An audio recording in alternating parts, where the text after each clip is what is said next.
Welcome to Dodgers Daily, Dodgers Dogs, as part of the Dodgers Daily Network. Casey Porter here. So glad you decided to tune in. And hey, this is kind of how we did last in the regular season. We're going to have these shows at this time of day to recap the action for the night before. So just put it in your calendar. Come join Dodgers Dogs as part of the Dodgers Daily Network at 9 o'clock a.m. That would be Pacific.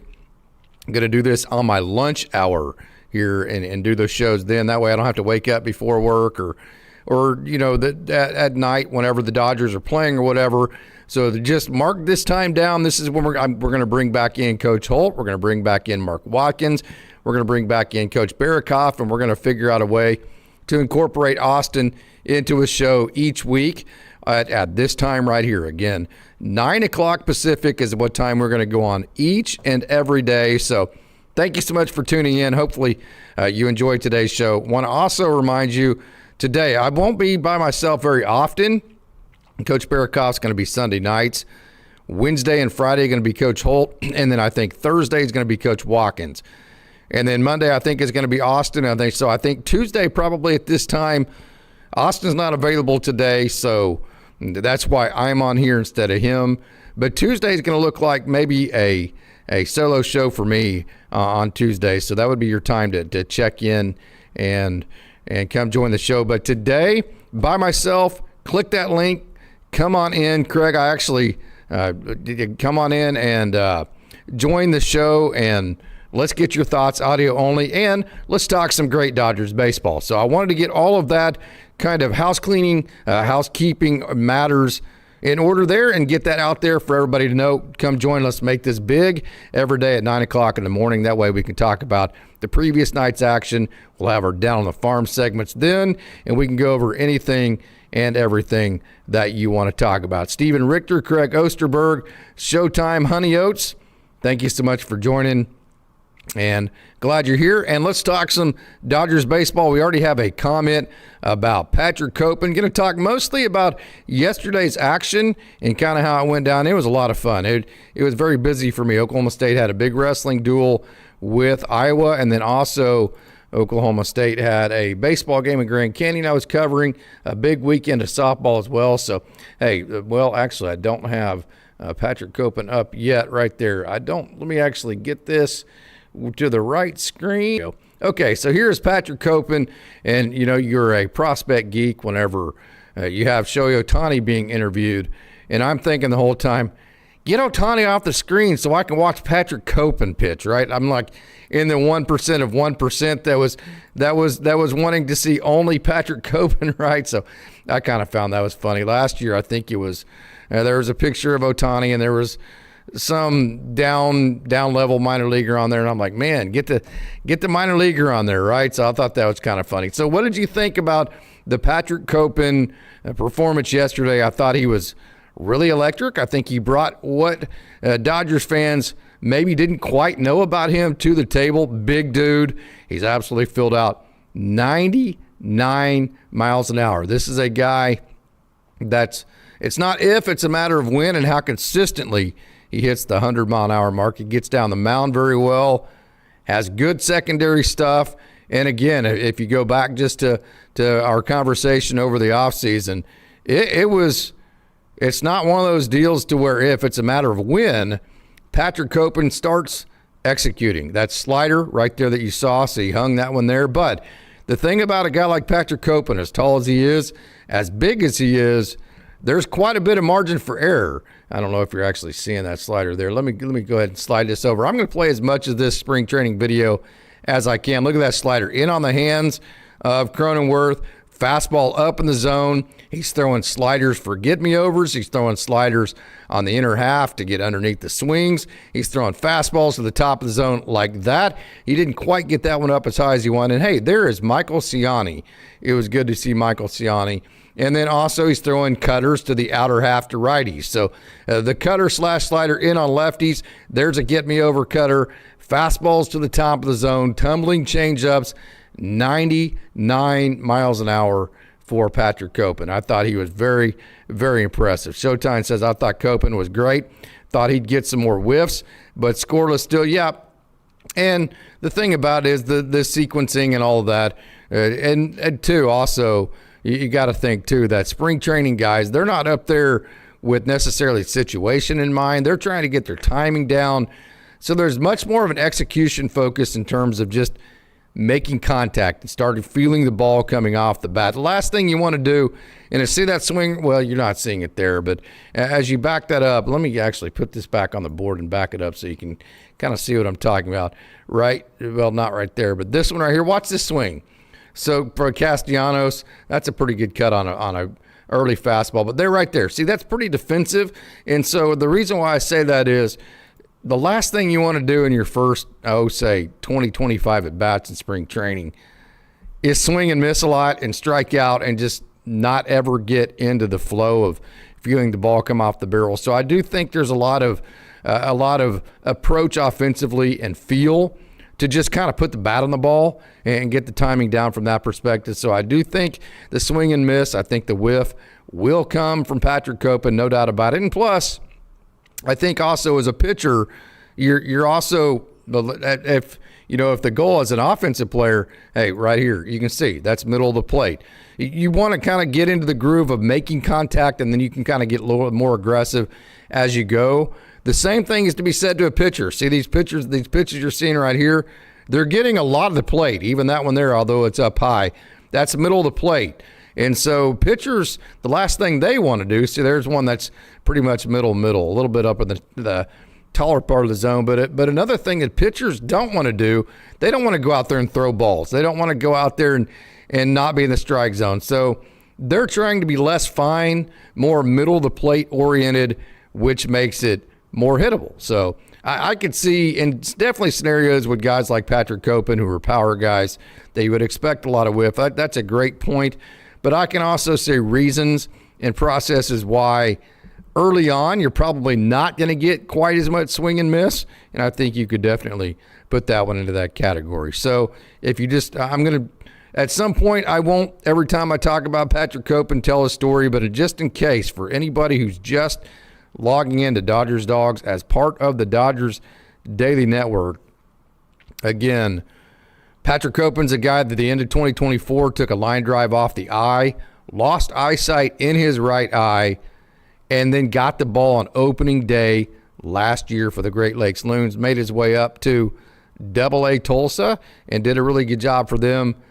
Not exactly sure. I wouldn't be shocked if he started with Double-A Tulsa. As a matter of fact, if you just absolutely had to ask me where I thought Patrick Copen would start, I would probably say Double-A Tulsa. And then I think he'll probably get moved up to Triple-A Oklahoma City, just almost exactly like last year, which would be around June, maybe late May, something like that. That would probably be the favored track for Patrick Copen this year, if you're to ask me. But again, that's not with any kind of inside information whatsoever. And even if I did have some, I wouldn't share it. And I don't think they've even made those decisions anyways. I was thinking that too, Casey, in terms of some of the execution piece. Craig Osterberg, very good pitch with stuff. Patrick Copen, Kendall George got his first steal of spring training. So let's get some Kendall George on the board. And if you go back to my conversation with Brian Kraft, as a matter of fact, is the scout that scouted Kendall George at Atascocita High School there in South Texas, south of Houston, down there in the Kemah Boardwalk area. And he point blank said that, well, there's Kendall George in the brouhaha that happened last year. Kendall George, 100% is the fastest prospect that he has ever scouted. So it was exciting last year. Kendall George beat D. Gordon to the fastest to 60 stolen bases. I think it's 60, maybe it's 50 in Loons history, Great Lakes Loons history. And he was also the first to break the 100 stolen mark barrier. So how about 100 stolen bases for Kendall George? And it's more than just the stolen bases, okay? More than just the stolen bases. Kendall George, the second half of the season, I don't have the stats in front of me. Austin's my guy for that. Austin does such a wonderful job on that. Let's watch some stolen bases from Kendall George. From basically the All-Star game on, Kendall George wasn't just speed. he was offense. He put the ball in play. He hit ground balls. He got on base, and he had a very high batting average. He had an extremely high on-base percentage. And so I really feel like Kendall George kind of took that next step from being a fast guy that's playing baseball to being a baseball player, especially from the offensive side, to being a baseball player that is also very fast. Now, keep in mind, I have digitally timed Kendall George at 3.5 to first base. That is insane, stupid speed. That's not good speed. That is such stupid speed that the scout and Brian Kraft, trust me, he's from Florida. He went to Florida State. Then he went to Oklahoma State. Then he coached at OCU. Then he coached at Oklahoma, at ORU, or Roberts University in Oklahoma.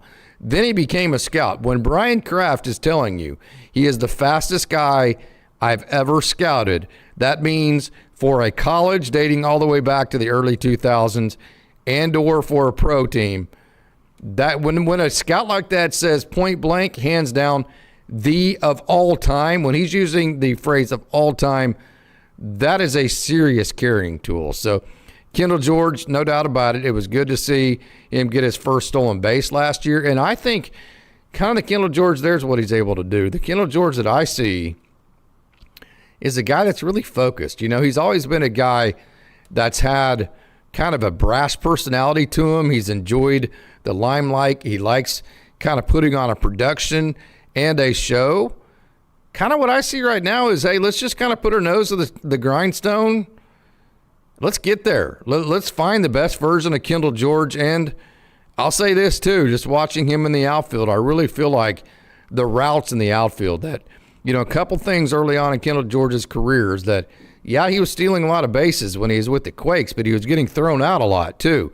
So it wasn't just the stolen bases. It was also the efficiency in which how he stole the bases. He started getting, as he started stealing more bases, he started getting caught less. And then the routes in the outfield got a lot better last year. So lots of excitement around Kendall George. I'm super excited to see how his game translates to the AA level. I say it all the time. I don't really like to make a whole lot of projections beyond, hey, here's the physical tools until I see a guy in the AA, at the AA level and the adjustments they have to make. But that will be Kendall George tomorrow. Okay, Jackson Ferris. Could not be more impressed. Again, we talked about last year. His first 12 outings last year were not very good. Last 14 were absolutely dominant. I thought yesterday was fantastic for Jackson Ferris. Fastball in the outer half, fastball at the top of the zone. He used his cutter. You see right there, there's a fastball at the top of the zone. He used his cutter to the outside corner to righties to steal strikes, and then he used more of a sweeping type slider against the lefties. So lots of skill here, especially for an early outing. There's a fastball just trying to get it over to a lefty, which with that crossfire, you see, even for a major leaguer, there's James Tibs at third. Watch this cutter right there. That's a really good pitch on the outer half. I was disappointed he walked Manny Machado. That one right there. See that slider / cutter to the back door, and then he comes in on righties. So to the back door with his cutter / slider to lefties. Then in on the hands to righties with the more sweeping slider to the lefties. I thought he did a good job of commanding both sides of the plate. The top of the strike zone for Jackson Ferris with multiple pitches, which meant that he packed a whole lot into that outing just for one inning yesterday. And I thought he did a good job of packing that all in and showing pretty good command and capitalizing off of the really good end to last season that Jackson Ferris had last year. So I think Jackson Ferris, and I'm going to put the link in here if you want to come and talk. It will be audio only today. There is the link right there. Come on in. We will talk. We'll talk about whatever you want. Audio only for the show today. I want to remind you again, going to go on each and every weekday. Probably not Mondays because that's going to be Austin's show on Mondays, but Tuesday through Friday at 9 a.m. Pacific time. Put that on your calendar. Come on and log on in, and we'll see what we can get going here. So I really liked the way that Jackson Ferris looked yesterday. I thought he looked really good. I thought he packed a lot of stuff in terms of the execution piece, and he did a good job with that. Showtime LA feels like George has to start in Double-A. Pretty big slap to the face if you don't promote him after 100 stolen bases. But there is a logjam. And I can tell you, KG, Kendall George won't care. He is a great human being, happy-go-lucky. I mean, I say don't care. That's wrong. He'll do what he's supposed to do. He'll go out and he'll dominate high A baseball, and he'll do what he needs to do to get promoted. And yes, there is a logjam. So that kind of takes you to the question. James Tibbs III, we saw him yesterday. We've already seen Zach Ehrhard. Zaire Hope had the 2 hardest hits balls of the day, the first day spring training. Josue DePaula got his first hit yesterday, although he did not look good defensively. I just kind of smiled and, yeah, that's the Josue DePaula experience there, kind of the Teo deal. He's a better defender, Josue DePaula is, than what you saw yesterday, no doubt about it. He's the misplayed balls that he had, especially the I think it was the second one, that's not the type of defender Josue DePaula is. Having said that, he's not a great defender. We've been saying part of the hesitancy behind him is, where do you play him?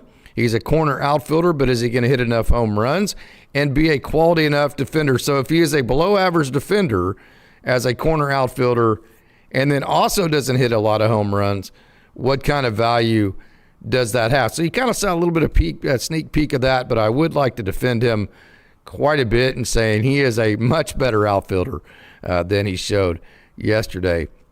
DePaula needs a little bit more polishing to be a finished product. Excited to see him take over left field when Teo is gone. When does Muncy play?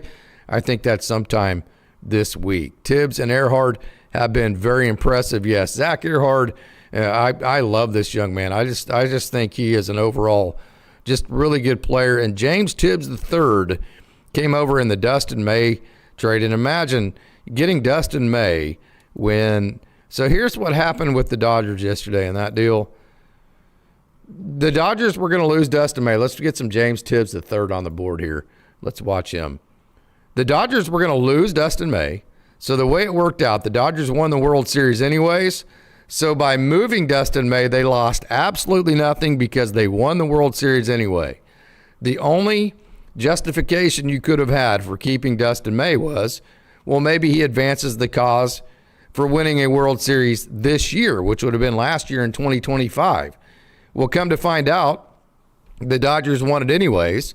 So that just goes to show you right there that he wasn't even needed last year to win the World Series. So then he becomes a free agent. You were going to lose him anyways. So instead of doing that, you move Dustin May, you win the World Series without him, and you get James Tibbs III, and you get Zach Ehrhard both in return. I mean, it could not be a more win-win-win-win-win situation for the Dodgers. Another situation to where Los Angeles is playing 4D chess with their pieces in the minor leagues. And then also, let me say this too, James Tibbs III was not having a good year. He can hit, no doubt. He was not having a good year. But again, go back to my interview with some of the, Jack Murphy, my latest interview with Brian Kraft, Tom Kunis, the scouts in the system, Billy Gasparino. The Dodgers put more into the scouting aspect of finding these guys, the cross-checking, which take a James Tibbs III or a Brian Hudson or whoever it may be, or whoever it may be. And they can go, you know what? He's not necessarily great at this moment, but according to this scout and according to this amateur scout that scouted him at Florida State, comparing that to the pro scout that scouted him since he's been in professional ball, cross-checking those bits of information, we have it that this guy's pretty good, even though he's not having a great season at this moment. Let's pull the trigger on this guy. And because the Dodgers do their homework on all of that scouting in the system, they go get a James Tibbs III for a Dustin May. They go get a Zach Ehrhard that maybe nobody else knows about. And then they use the developmental system to turn him into something that he wasn't at that moment. And now, at the end of it, you have the best of all worlds. So I was very impressed with James Tibbs III last year. One thing that he was good, no doubt about it. He was much better with Double-A Tulsa than he was with, I think it was Portland who he is with when he came over. This right here, he was see that 5-5 score in the 12th inning, very, very clutch. James Tibbs III loves big moments. Zach Ehrhard is just absolutely a ball player. Super impressed with him. Let's get some Zach Ehrhard talk on the board here in just a minute. And just kind of to go over what we talked about last time I was with Austin in our show on Saturday. The thing about Zach Ehrhard that sticks out is that he's super competitive, no doubt about it, but there's really nothing he doesn't do well. He can hit for power. He can hit for average. He can hit the ball the other way. He can pull the ball. He plays a tremendous outfield. He has a good arm.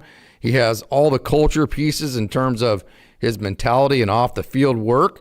He's extremely competitive, but in a way that motivates his teammates.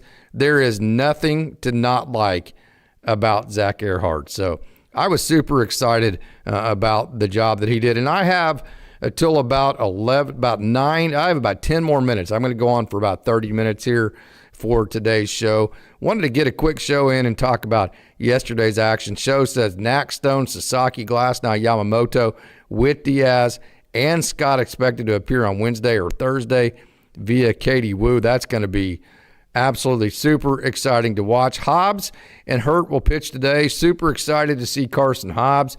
Just to give you a preview on him, Carson Hobbs, young man that went to Samford out of college, and absolutely, that's Michael Hobbs, absolutely has been 100. He just been killing it, and he loves the ball in the big moments.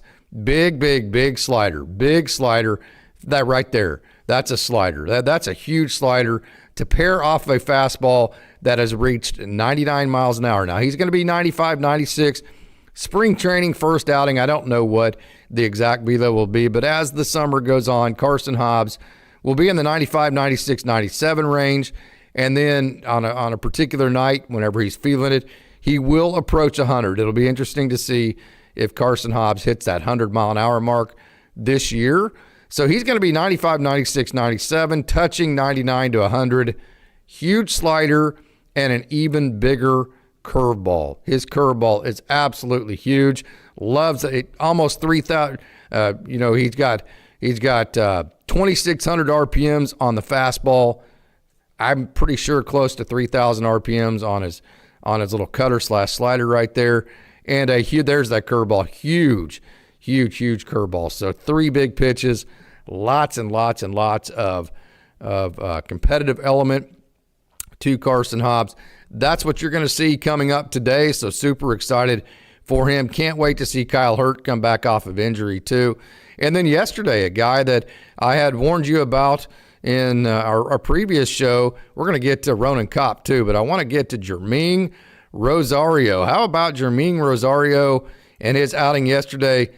My comment on, let's get to his spring training action here. This is Germaine Rosario from yesterday. Look at that slider. That is a huge slider. Hey, last year Dustin had over 100 innings for the Dodgers. He took the ball every 5 days and filled the innings missed by Snell. No doubt about it, Steven. 1,000%. And then the Dodgers so the Dodgers got that out of Dustin May, what they needed to replace Blake Snell. Then they also, they moved him knowing that he was going to be a free agent at the end of the year. Then they also got James Tibbs and Zach Ehrhard back for him. So that could not have been more of a perfect scenario for the Dodgers. They got a lot out of Dustin May. They moved him just at the right time. They got great prospects back and won the World Series. So Germaine Rosario, a fastball that's 96, 97. It's playing up because he has kind of a herky-jerky type slingshot, if you will, delivery, which makes the ball very much so hidden. I'm telling you, I've stood behind Germaine Rosario many different times, and you can't see the ball. It looks like it's just coming out of a slingshot. So that right there, that 96 coming in, I'm telling you, to a hitter, that looks like 100. It gets right on top of him. And then that slider is big. So that cutter there, that's not the big one he has. You saw the big one to the lefty. That was really good. And so there's the high-riding fastball. You've seen the cutter to the righty, the big slider to the lefty that gets underneath the barrel. This guy has big stuff. I've been saying this is the guy that in spring training with that slider there will be the guy that you go, wow, who is this? Where did this stuff come from? He was a non-roster invitee, Germaine Rosario, a guy that last year was a starter, couldn't figure out the consistency piece in the starting rotation, moved him to reliever, and I'm telling you that there were still some inconsistencies, don't get me wrong.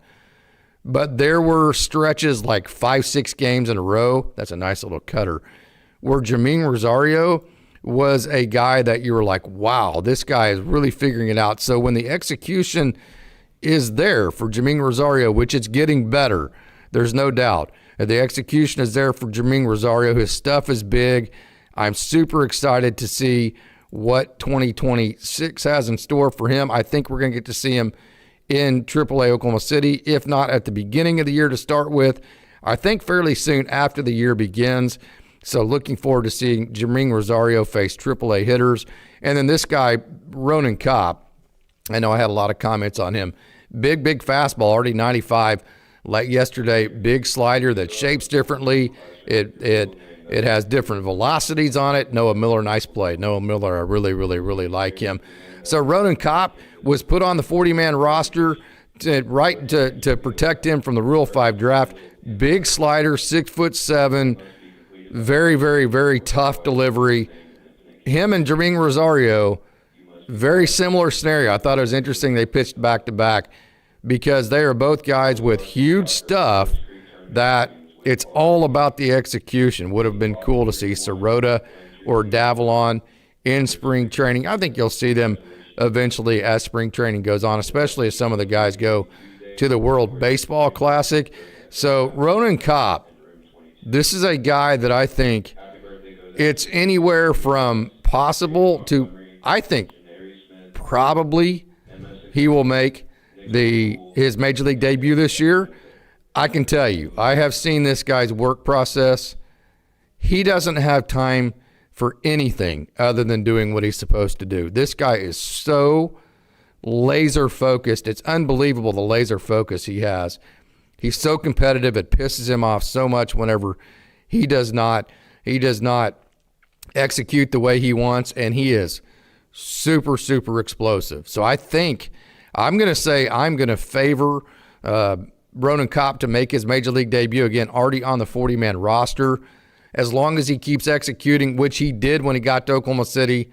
And I'm going to say not just the stuff. I'm going to say it's just the work process. It's all the work that he puts into just his everyday going about preparing for every outing. He used to be a starter, moved to the bullpen a couple of years ago. Another thing I like about Ronan Cop is that in 2024, point blank, he struggled. He had to overcome that struggle. He was not executing. He got over that hump. That's another thing like Jackson Ferris I've talked about several different times, is that Jackson Ferris struggled his first 12 outings last year. Hey, how does a guy handle adversity? I've seen Ronan Cop handle adversity. I've seen him just like Germaine Rosario from behind home plate. And I'm telling you, as I watch it, I just don't see the ball. You can't see it. And it's like, hitters go back to the dugout and they're like, what in the heck was that pitch? Yeah, this is, Honey Oats says Cop is this year's Jack Dreyer. Let's hope there. I don't think he'll be as consistently in the major leagues as Jack Dreyer was, but we'll see. Hobbs is definitely the next breakout arm, no doubt in my mind. Yeah, Hobbs is really good. I really like him. I think in the back of the mind of all these kids, do well in spring training, and you might get some innings in May, June, July to qualify for 2026 World Series ring.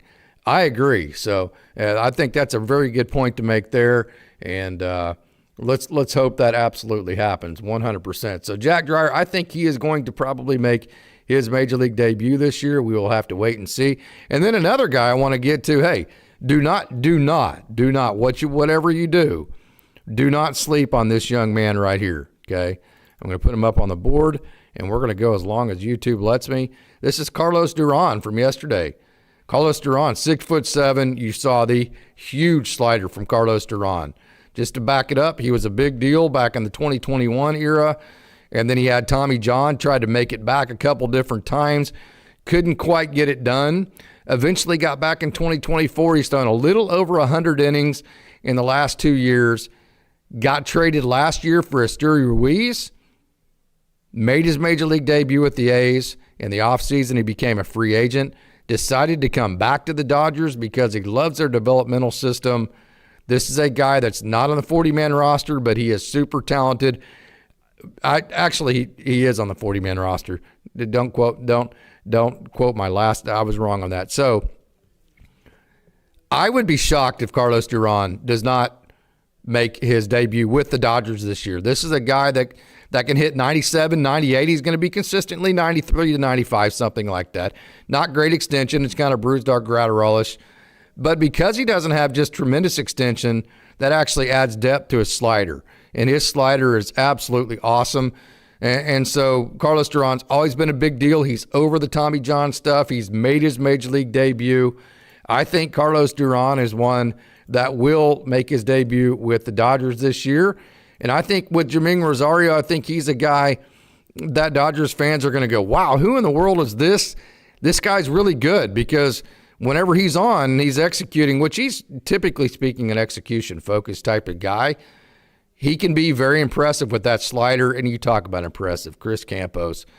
The fastball, the competitive spirit, the changeup he's working on, the slider, the curveball, you name it. Look at that. Look at that. That's actually a splitter right there. It's got a split grip to it.